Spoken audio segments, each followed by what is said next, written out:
FIR register అవుతుంది. ఆ FIR register అయిన దాని ప్రకారంగా ఇన్వెస్టిగేషన్ ప్రొసీడింగ్ లో భాగంగా అప్రహెన్షన్స్ అవుతాయి.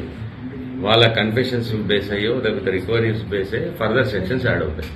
అది ఇప్పుడు ఒక అమ్మాయి మనకు నార్సింగి పిఎస్ పరిధిలో అమ్మాయి ఏమని కంప్లైంట్ ఇచ్చింది, నన్ను ఒక వ్యక్తి సంపత్ వినయ్ అనే వ్యక్తి నన్ను పెళ్లి చేసుకుంటానని చెప్పేసి నన్ను వాడుకొని మోసం చేసి వదిలేసి నన్ను కాకుండా ఇంకొక అమ్మాయిని పెళ్లి చేసుకుని వెళ్ళిపోయాడు అనే కేసు మీద basically that of the 417, 420, 376 cases register అయ్యాయి.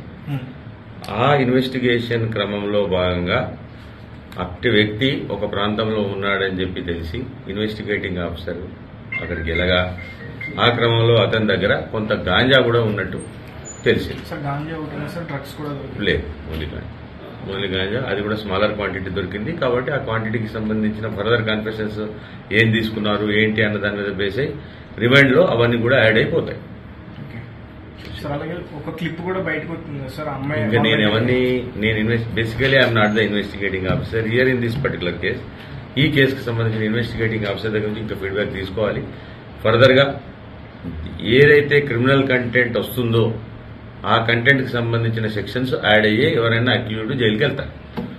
ఒకవేళ బెయిలబుల్ సెక్షన్స్ ఉన్నాయనుకోండి, 41 ఇచ్చే సెక్షన్స్ అయితే 41 ఇస్తారు. అది 7 సంవత్సరాల నేరానికి సంబంధించిన లోపలగా ఉండి బెయిల్ ఇవ్వదగినవి ఉంటే అవి 41 ఇచ్చి పంపించి ఫర్దర్ ఛార్జ్ షీట్ వేస్తారు. 7 సంవత్సరాల కంటే ఎక్కువగా ఉన్న సెక్షన్స్ అయితేనేమో డైరెక్ట్ గా రిమైండ్ వెళ్ళిపోతారు. అది ఓకే.